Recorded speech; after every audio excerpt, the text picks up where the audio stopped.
Hello everyone, my name's Scott. I've been gone for a little while. I posted a couple videos recently, but I haven't done a really proper, movie-related video for some time, and that was because I was without a camera for a while. I misplaced it, and I only just recently got a replacement for that. So I would like to update you on what I've been up to and what there is to look forward to here on my channel. So I hope that you will tune in for all that stuff, or most of it anyway, as your interest piques you, or you are piqued by interest, or something like that. First of all, I've got 392 subs as of today, and today being Wednesday the 14th. Yes, the 14th of September, that's right.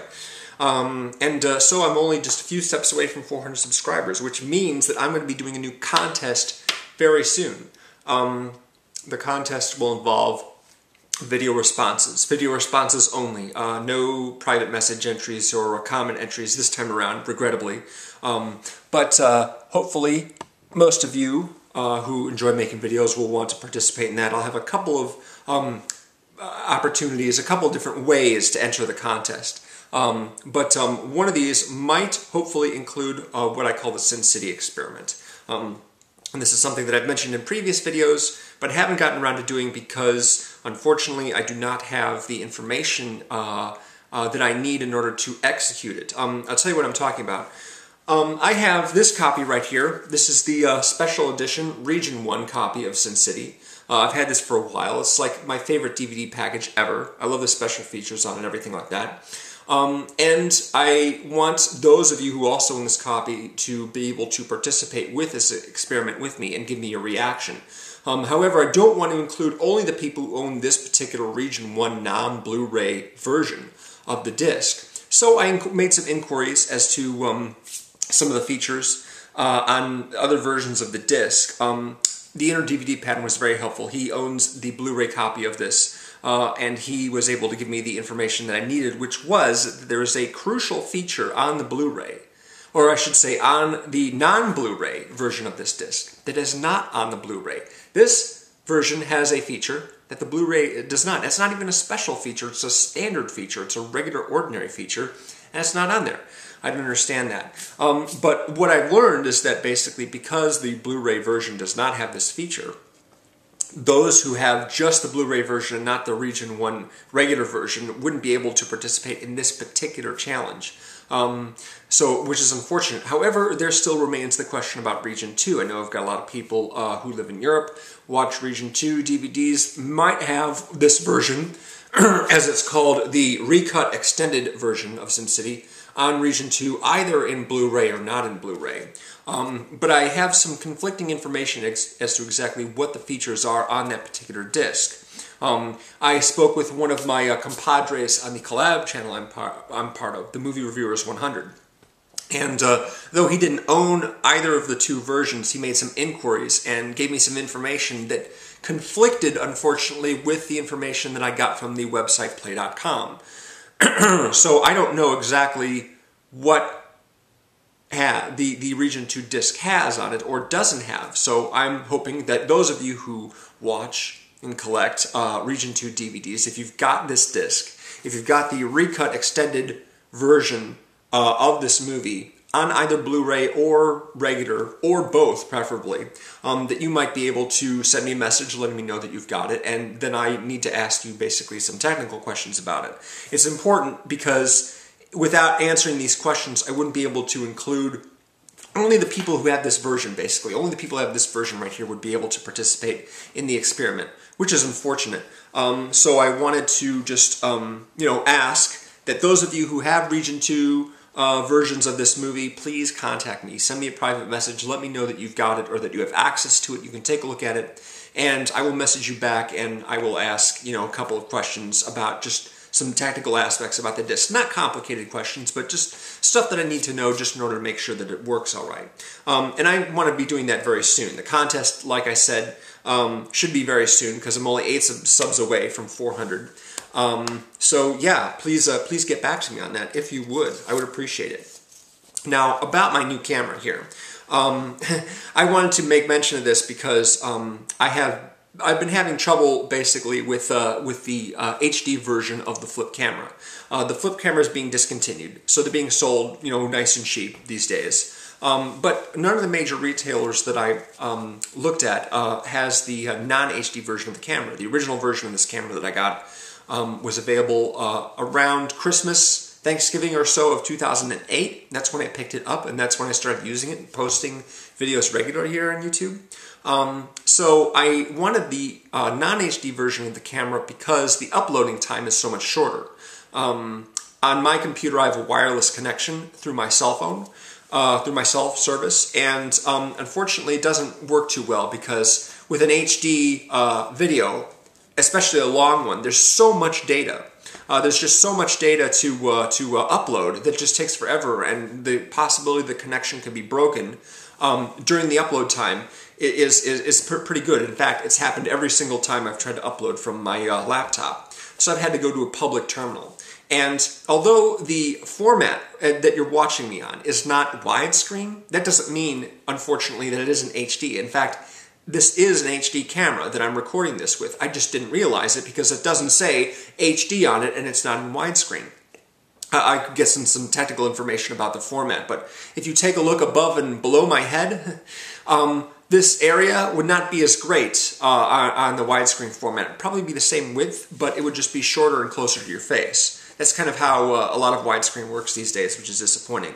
I thought that by getting the square format that I'd be getting non-HD, but that isn't the case. And the reason why I know this is because when I go to upload it, it's the same upload time as an HD video. It's a lot longer. A 12-minute YouTube video might take between 6 and 8 minutes to upload on a high-speed connection if it isn't HD. If it is HD, it'll take over 20 minutes. And when I uploaded a video last week on the book review that I did, I found that the upload time was quite a lot longer than it normally is with the camera that I used to own, and so it's not HD.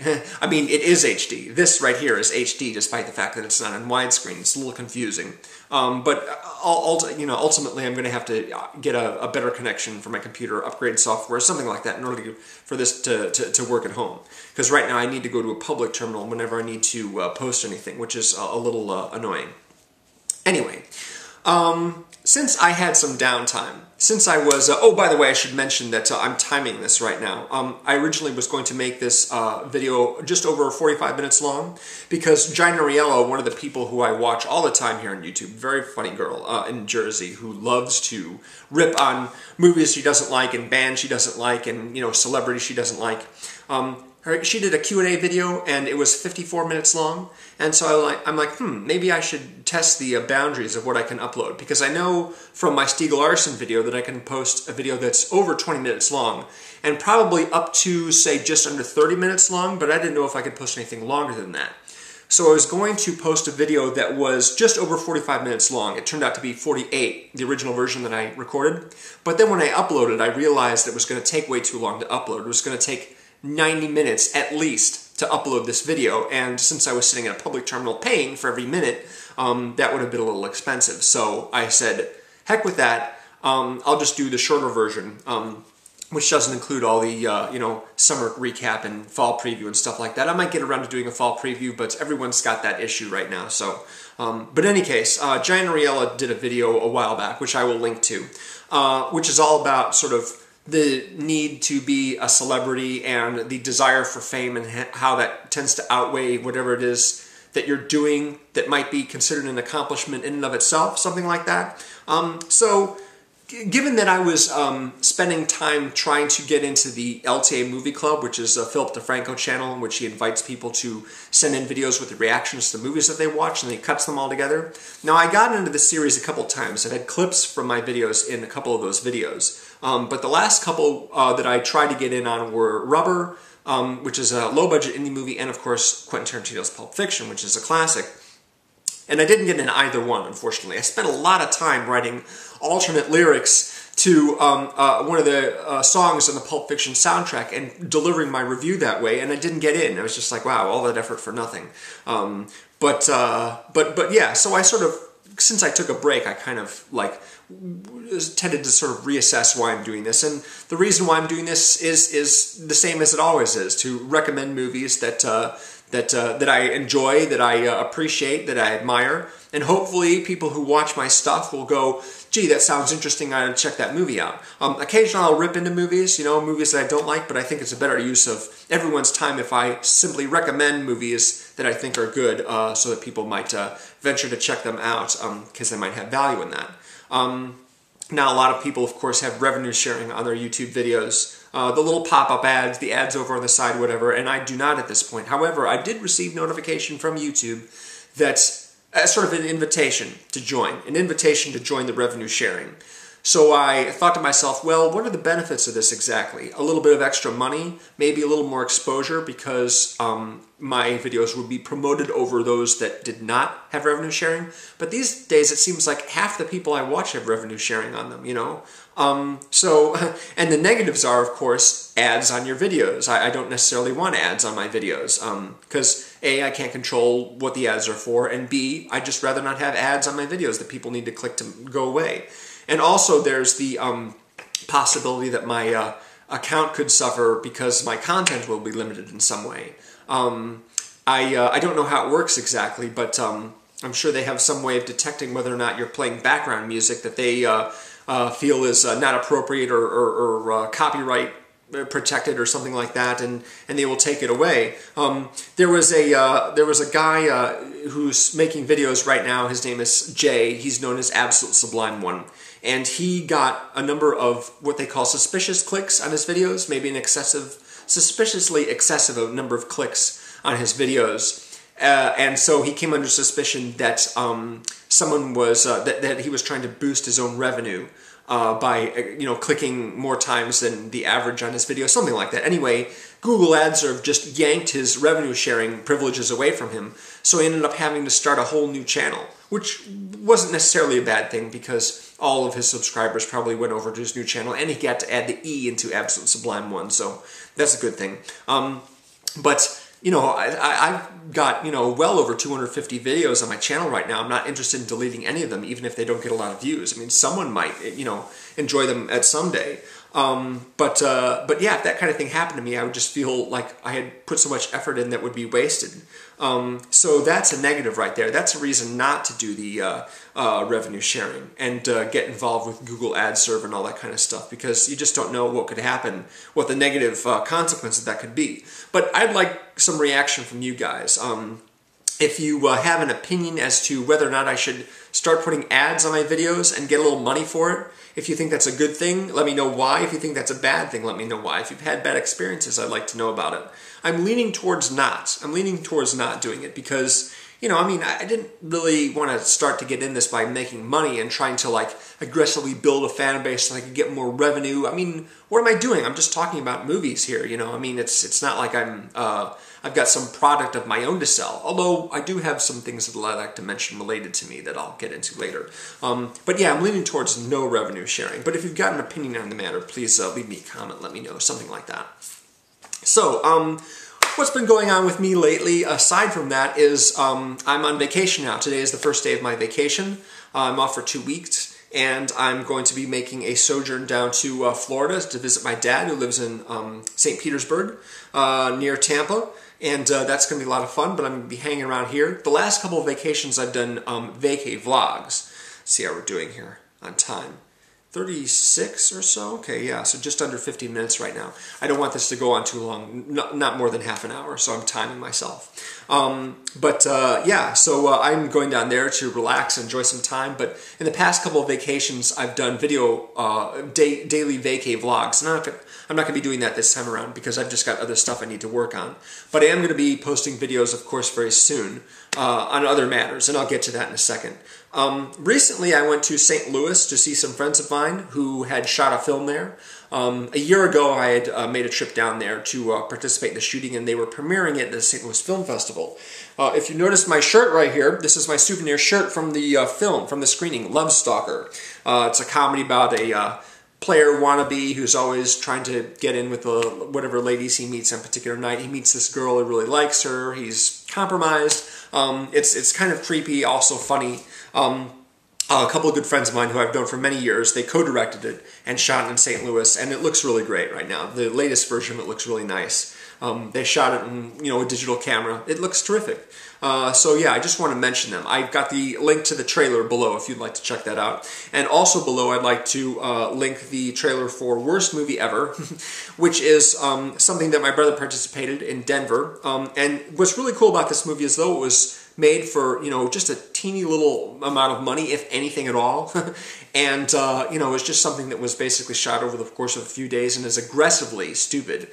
Stupid story, bad casting, really lots of continuity and special effects mistakes. This movie got written up by MovieLine.com, which is a major nationwide movie website. And it got picked up by a number of other web scribes. Because it got an extremely low opening gross. They were playing at a theater in Laramie, California, a couple of midnight shows, and only one person bought a ticket. They grossed $11 whole dollars on their opening weekend, and so naturally, Box Office Mojo cited that as having the worst opening weekend of all time, or of the weekend, whatever. And so there were like 3 or 4 articles on MovieLine.com written about this this film. And I was reading this, I was going, oh, that's very interesting. And I got about halfway down the article, it mentioned the writer-director was Glenn Burgetts. And I'm like, wait a minute, I didn't know that guy. My brother knows that guy. He's worked with him. They did a movie a couple years ago called To Die Is Hard, which they shot at a Denver college campus. So here is this little movie that got, I don't know, maybe less than 4,000 hits on the trailer on YouTube, and now is well over 250,000 hits. Maybe even 300. I can't remember last time I looked at it what the number was, but it was, it's gotten so much more attention now. And now they've got the whole movie online, which you can download for like $5 if you want to take a look at it. I'm really glad, I'm really proud of my brother and for Mr. Burgetts, the director, for accomplishing this. I guess it's sort of blind luck that they managed to get such notoriety. But hey, this is attention. Any attention is positive attention for a tiny little budget movie like this. Certainly, it's gotten more attention at this point than Love Stalker. Unfortunately, Love Stalker deserves a lot of attention as well. But yeah, just wanted to mention that. I've got both those trailers linked below if you'd like to check them out. And of course, if you want to see the worst movie ever, and believe me, it's pretty darn close to the worst movie ever. You can download it. Also I'm on the collab channel, Movie Reviewers 100. I've missed a couple of weeks, but I am, back on the collab channel making videos, doing review videos every Thursday.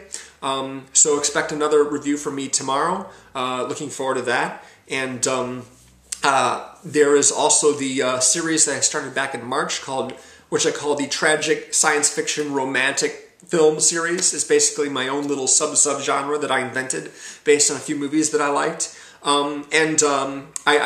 I wasn't getting a lot of views on those when I first posted them, but I wanted to finish it up because there are a few movies I really wanted to talk about. The Artist Version 1 actually mentioned on a recent video of his a movie that he really liked that wasn't popular as a lot of other science fiction movies, and that was Aeon Flux, starring Charlize Theron, which is based on the MTV animated series. And I really like that movie a lot, and it kind of fits. It kind of fits in there a little bit.